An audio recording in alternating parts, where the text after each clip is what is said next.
Творчество воспитанников гимназии искусств при главе Коми радует жителей и гостей северной столицы. Экспозиция «Мой край. Мое вдохновение», посвященная столетию нашего региона, открылась в Санкт-Петербургском доме национальностей.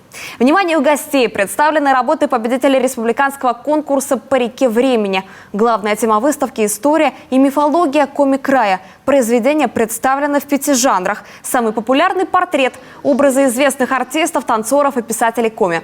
Мифы и легенды нашего народа переданы в форме комиксов и так называемых буквиц. Среди гостей выставки не только жители Питера, но и коллеги юных художников, выпускники гимназии искусств прошлых лет.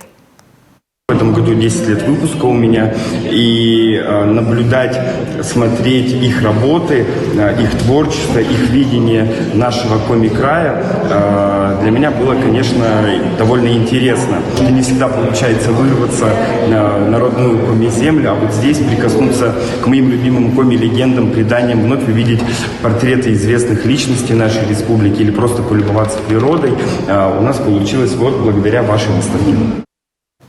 В открытии выставки приняли участие члены национально-культурных объединений Санкт-Петербурга и представитель Коми в Северо-Западном федеральном округе Валерий Козлов.